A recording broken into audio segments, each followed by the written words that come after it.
Greetings, Jelly Spoons, and welcome back for another week of Monday Madness. The day you are watching this will be Monday. The day I am filming it is definitely not Monday because I'm not that quick at editing. I'm filming this one, it doesn't really matter to you what day it is. Welcome to Monday, folks. It's going to be amazing. How's your week going so far? Let me know.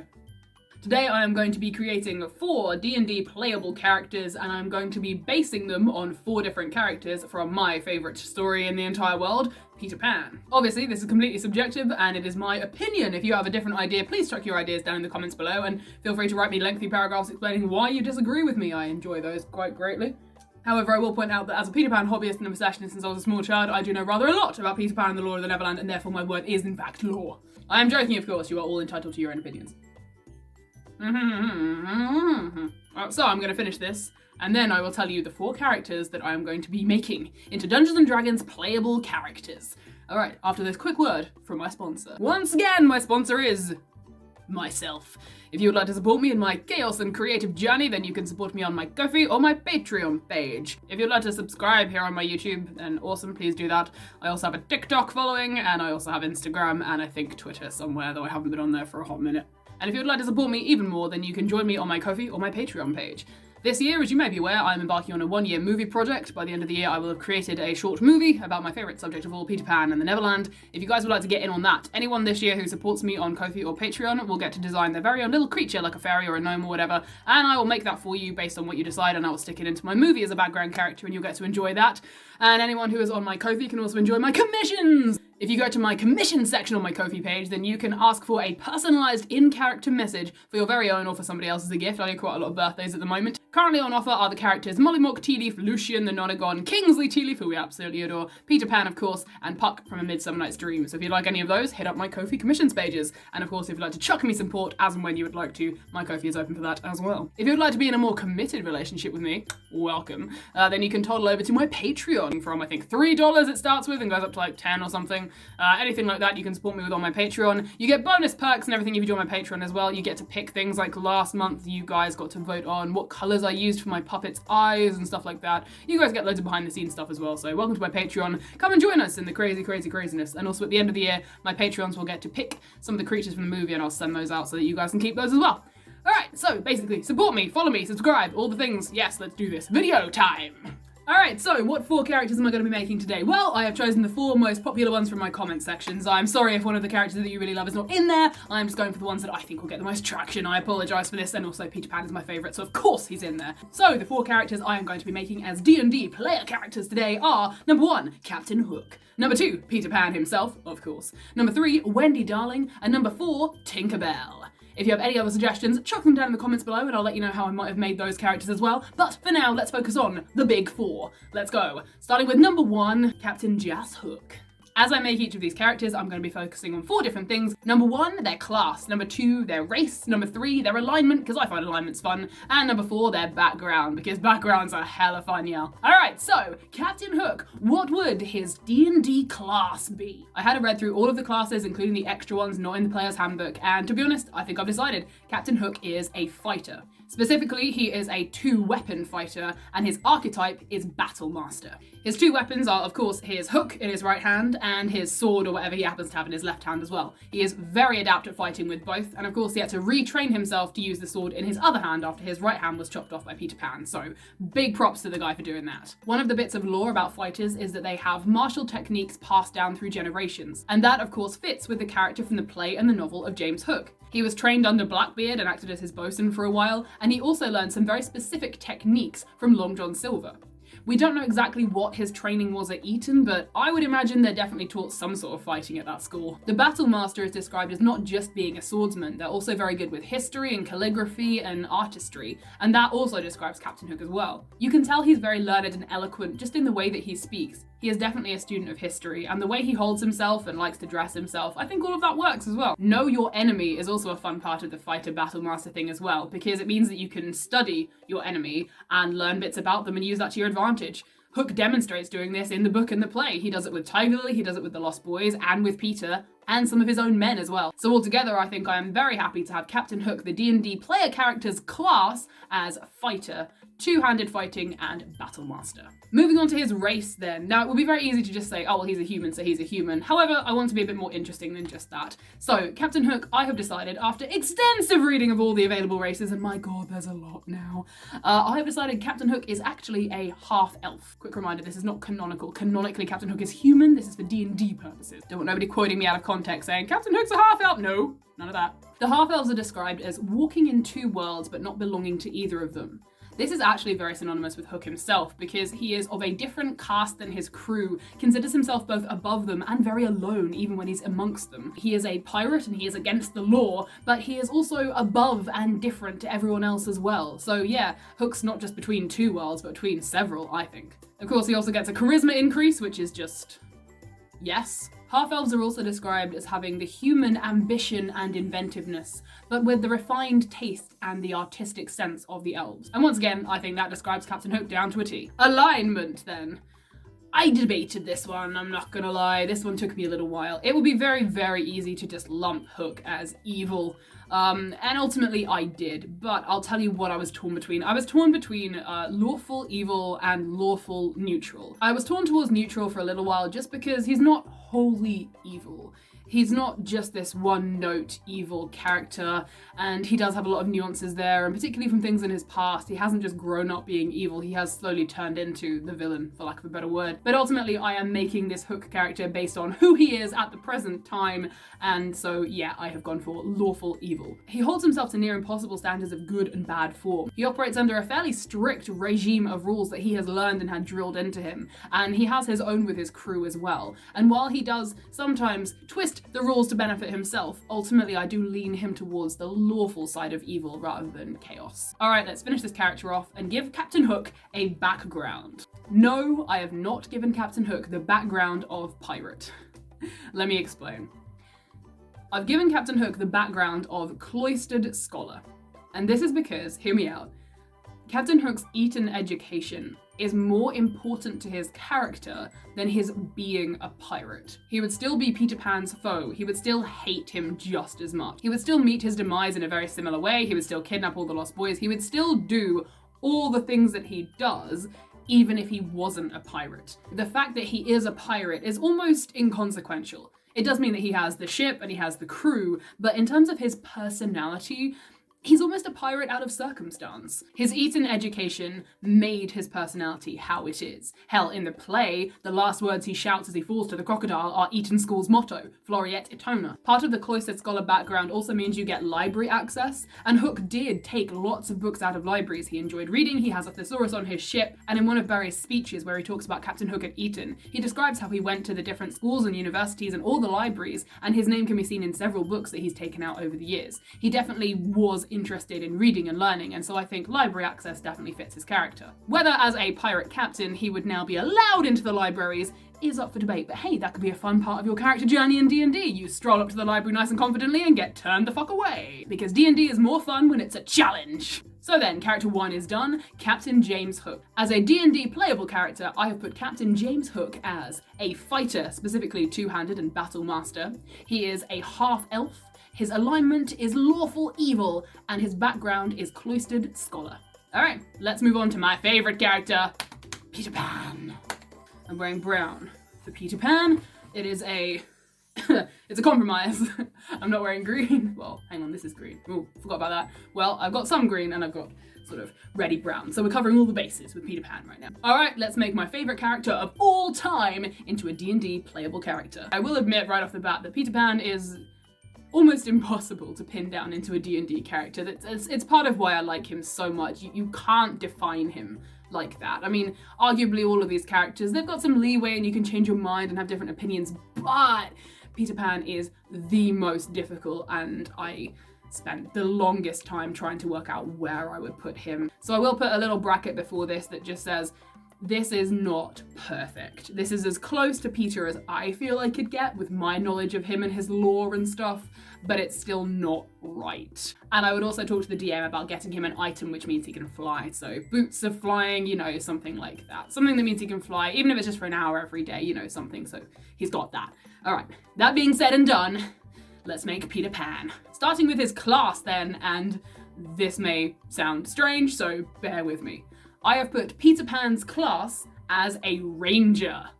Shh, wait for it. I will admit, I have fallen very heavily in the past into the trap of thinking rangers suck.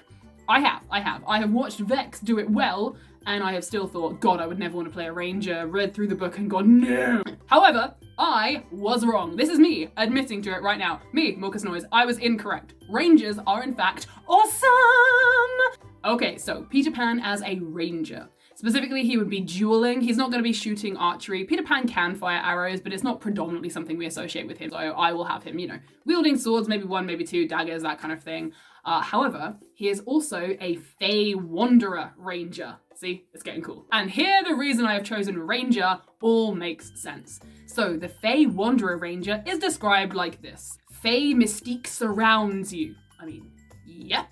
Immediately, that's Peter Pan, carrying on. You're of both mortal and Fey realms. Yep. Peter Pan is neither human nor bird, he's a betwixt and between. He's constantly crossing over between the Neverland, the human world, different places across the world. He's going with kids partway to the afterlife. He's all over the place, so yep, that suits him too. As you wander the multiverse, your joyful laugh brightens hearts. Yes! Peter describes himself as, I'm youth, I'm joy, I'm a little bird that's broken out of the egg. And when he laughs, he shows that he's still got all his milk teeth. It's a whole thing! Of course, yes, that's Peter Pan. Your martial prowess strikes terror into your foes. Once again, yep, whole heap load of yes. Peter Pan is exceptionally skilled as a duelist and swordsman or whatever, and many people, of course, will be scared when facing him in combat. Captain Hook, towards the end of their fight, is so confused he believes he's fighting a fiend. He's both frustrated and angry and scared of everything that's going on, and so, yep, another big yes for Peter there. And then it also says, great is the mirth of the Fae, and dreadful is their fury. And let's all say it together, yep!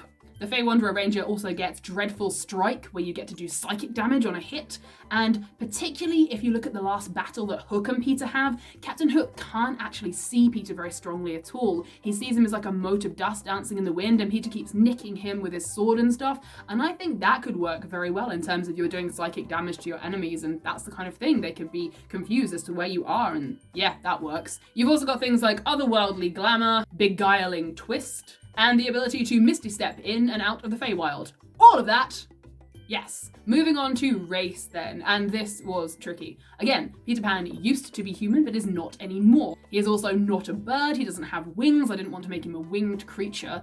So in the end, I settled on Air Genasi. In the description it says that they're as changeable as the weather. They can go from calm to wild, but it doesn't always last long.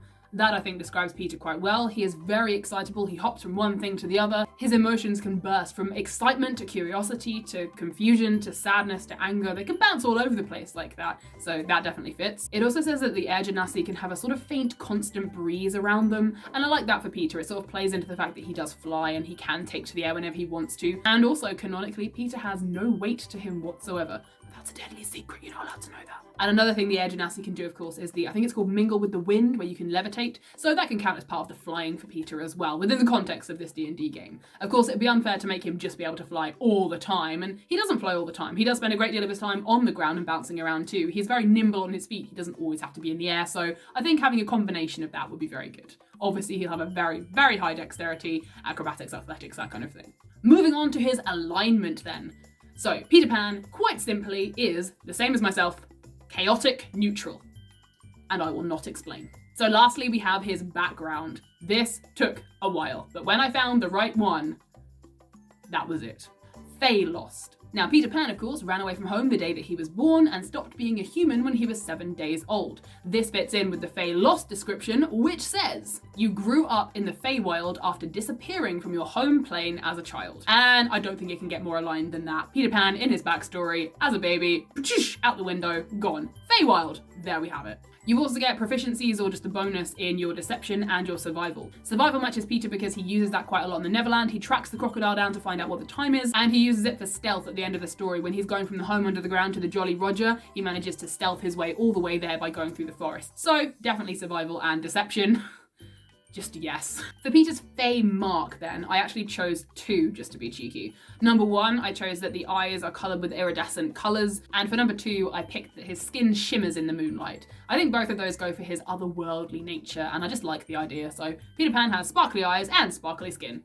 Why not? Another thing that absolutely sealed the deal for me on Fey Lost was this description. Your mannerisms and customs are recognised by natives of the Feywild who accept you as one of their own. This definitely suits Peter again. He learned fairy customs and manners from the fairies, and then he uses them in the nursery when speaking to Wendy. He bows to her in the fairy way and she responds from the bed. Peter has learned all of this stuff, and it's all come from Fey creatures like fairies in the Neverland and that sort of thing, so 100% absolutely yes. Also, on the point of Fey creatures from that realm recognising him and accepting him as one of their own, this is definitely true as well. Not just the fairies, but many other creatures accept Peter and embrace him too. The mermaids, while being particularly hostile to everybody else, don't appear hostile to Peter Pan. And other native creatures like the Neverbird actively try to save him when he's in peril. Some of the bonds and ideals for a Fey Lost background also fit Peter too. The childlike wonder, the not being able to trust adults, the not having a good sense of time, the never settling in one place for too long, the bouncing from idea to idea to idea, and of course being forgetful. So all in total, I think that 100% sums up Peter Pan, so that is what I chose. Alright then, to sum up Peter Pan as a playable Dungeons & Dragons character for 5th edition, here we go. His class is Fey Wanderer Ranger.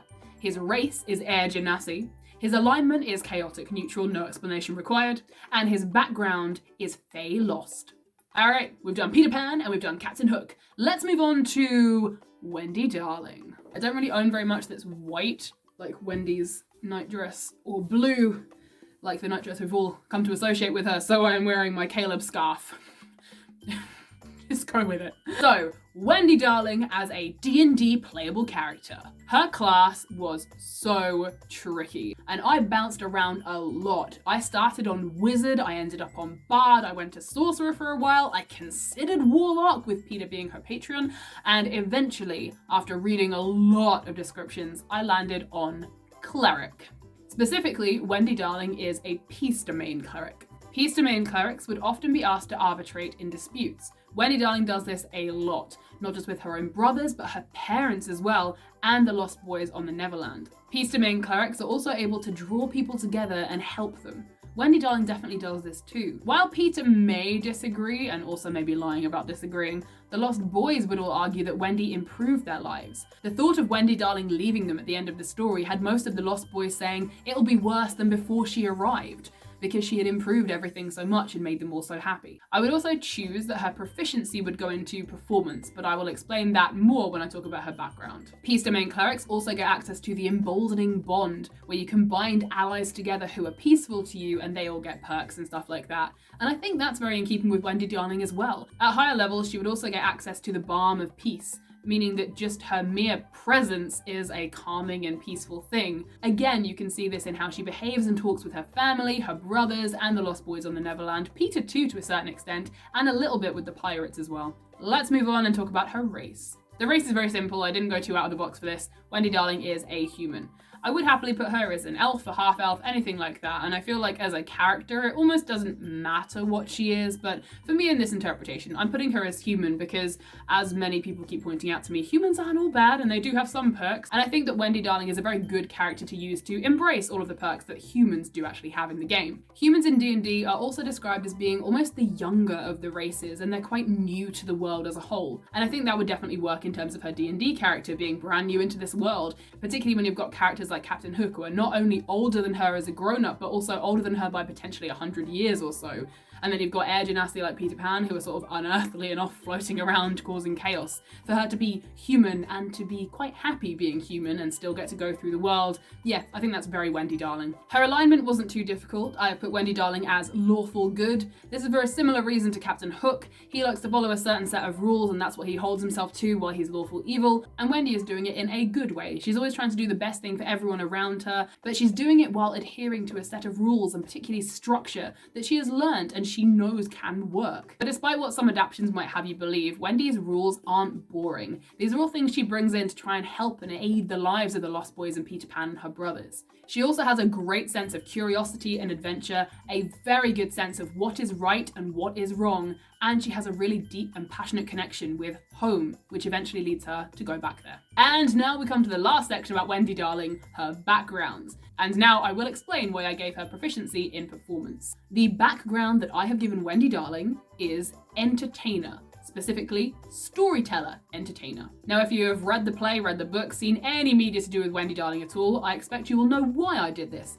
Wendy Darling is the storyteller, particularly on the Neverland. She learns all the stories that her mother tells her in the nursery, and she then tells them to Peter, the Lost Boys, her brothers, etc. She carries this on while she's on the Neverland. And she also creates her own stories while she's there as well. And the description of the entertainer background is described as thriving in front of an audience. Wendy definitely does. She's in her element when she's telling all these stories to the Lost Boys, and there are several mentions of it through the book and the play as well. The Lost Boys are desperate to hear more from her, so much so that when she says, "I will tell you a story when you've got into bed," they all scramble to get into bed like sardines just so they can listen to her story. They have favourite stories that she's told them, they make requests. So overall, as a storyteller, she is thriving and beloved as well. And then one of the bonds or ideals that I like for Wendy in particular from the entertainer background is the "I would do anything for the members of my troupe" idea. I think this is very fitting for Wendy as well. She certainly would do anything. She's forever trying to help her parents, she's helping her brother, she's helping the Lost Boys, to an extent Peter as well. She desperately wants to make the best life for everyone that she possibly can, which is why she brings all the Lost Boys home and says her parents will adopt them. And yep, it happens. So overall, I definitely think that the entertainer storyteller background really fits Wendy Darling. So as a whole character then, Wendy Darling as a D&D playable character. Her class is Cleric of the Peace Domain. Her race is human, but not the boring kind. Her alignment is lawful good, and her background is storyteller entertainer. Let me know what you think down in the comments below. Would you have done it differently? Tell me things. And now we shall move on to our final character, number 4, Tinkerbell. Starting off like everyone else with her class. I thought about this for quite a long time, and it took me a long time to decide, but eventually I decided that Tinkerbell is a bard. Specifically, a bard of the College of Law. The College of Law bards, after a performance, have left their audiences questioning pretty much everything that they thought to be true. I feel like that definitely does suit Tinkerbell, because while sometimes she tells the truth and can be perfectly nice, she can also tell downright lies and try to, get Wendy killed. So I think the idea of questioning yourself after Tinkerbell has said something to you definitely holds true to her character. They also get to choose 3 proficiencies, and for Tinkerbell, I would choose Deception, of course, Perception, because she is very good at reading things that are going on, particularly stuff that other people, aka Peter, doesn't pick up on. And also Investigation. She used it particularly in the Darling's nursery when she was hunting for Peter's shadow, and again when she was finding what Hook had done with the medicine cup, that sort of thing. And I also think that the use of cutting words is just very Tinkerbell. What about her race? I don't think the race I chose will surprise anyone at all. Tinkerbell is a fairy. One of the things I would choose for Tinkerbell from the fairy options is that a glittering mist surrounds you, and I think that could show you sort of her light and her fairy dust. That's a good way of putting that into a D&D version. Alignment then. Well, I put Tinkerbell as the exact same as Peter Pan and myself, chaotic neutral. And for Tinkerbell, this is because she can be good, she can be bad, but because it's a whole change that happens all at once, you could argue that her alignment can shift. She could shift from good to bad or whatever, so I'm going to plonk her in the middle to be safe as a starting point. I do think she would stay on the chaotic side though, so she might wiggle to good or bad, but chaotic nonetheless. And if you add up all the things that she says and does, I think you get a pretty even split on good and bad. So chaotic neutral it is. For now. And lastly, Tinkerbell's background. I nearly decided to homebrew her a background myself and just make her an ex-tinkerer who, mended pots, kettles, that kind of thing. However, I thought that being a tinkerer is very easy to fit into any other background, so that's what I'm going to do here. So the background that I chose for Tinkerbell that is available in the D&D 5th edition books is Outlander. The description of Outlander says that they grew up in the wilds away from civilization. I definitely think this fits Tinkerbell, because she certainly isn't around particularly human civilization very much. At one point in the Darling's nursery, she hops into a jug and is really enjoying it because she's never been in a jug before. She also doesn't quite know what a chest of drawers is when she's showing Peter where his shadow is. So what you can take from that while you're playing Tinkerbell as a D&D character is that she hasn't been around human stuff or ordinary stuff. Maybe she's been in the Feywild as well, so you could treat that as because everything is brand new to her, and that could be quite fun. Almost like Ariel. Think Ariel from The Little Mermaid encountering forks and stuff like that. It could be really entertaining to play. Something else I like from the Outlander background is that they can be considered uncouth and a bit rude. That is definitely Tinkerbell. You can see this in the repeated use of her phrase, "you silly ass," and other things like that, particularly in how she talks to Wendy. And of course the fact that she can flip-flop between being wholly good and wholly bad. Yeah, 100%, you could see how people could see her as rude. Maybe that could be part of her arc in the D&D game. She could, learn how to not be rude. And then we have some of the bonds and ideals, and I went through the list and chose some that I really like and think fit Tinkerbell. One of them is, I once ran for 25 miles straight without stopping to warn my friends of an oncoming threat. And while of course our fairy Tinkerbell would have flown rather than ran, I do think that she would 100% have done that and would do it again. Another one that I like is that they place no stock in well-mannered folk. That definitely sums up how Tinkerbell feels about Wendy, and I love that one. A really nice one as well is, my family or my group are the most important thing to me. And I think that is true of Tinkerbell as well, particularly with Peter, but the Lost Boys as well. Her group, her little gang, they are very important to her. I also decided to pick violence is my answer to most challenges because, well, I mean, if you see Wendy as a challenge, then yeah, violence did seem to be the option Tinkerbell went for, and yeah. And the last one that I really like for Tinkerbell as well was, I remember every slight and insult thrown at me, and I'm harboring a silent grudge. And while her grudge against Wendy isn't particularly silent, I think it definitely fits her character too. And hey, in the D&D game, she could have a grudge against anyone you like. So, Tinkerbell, let's sum up. Her class is Bard, the College of Law. Her race is, of course, Fairy. Her alignment is chaotic neutral, with a tendency to shift to good and to evil a little bit. And her background is, of course, Outlander. And that brings us to the end of this week's episode of Monday Madness. I hope you enjoyed the chaos that happened here today. Let me know what you think down in the comments below. How would you have built these 4 different characters? Do you like how I did it? Do you agree? Do you disagree? Also, let me know any other characters from Neverland, or hey, from anywhere else that you would like to see me make as a D&D character. And also, finally, I'd be interested to know, how would you play these characters? They don't have to necessarily be Tinkerbell and Wendy and Peter Pan and whatever. It could just be, how would you play a fairy, bard, outlander, that kind of thing. So let me know all of that down in the comments below. So then, I hope you have a wonderful rest of your week, my wonderful jelly spoons. I will see you very, very soon. If you're following me on TikTok, I will probably be posting very, very soon as well. So, goodbye for now. I will see you for another Monday Madness later on. Goodbye. Welcome back to Monday Madness with me, Morca's Noise, Peter Pan hobbyist and obsessionist. Wait, that's not it. I'm not doing Peter Pan. Well, I am doing Peter Pan today, but that's my TikTok intro. One minute. I totally like Captain Hook now. Although canonically, he never actually is expressed to be wearing red. His eyes go red when he claws you, but like, no point does it anywhere say that he is wearing red. It must have been a stage thing, and then the coat just kept going. I always thought of him as wearing a blue coat because one of the earlier books I had, the art on the front had Hook in a blue coat, but meh, doesn't matter. Peter wears red, Hook wears blue. The whole world's going topsy-turvy. Welcome back to Monday Madness with me, Morca's Noise. That's not how I normally do this intro, but that's how we're doing it today. Today is Monday, and therefore, we are doing Monday Madness. So, awesome! These are very old wings. Welcome back to Monday Madness, the show where, what? Awesome!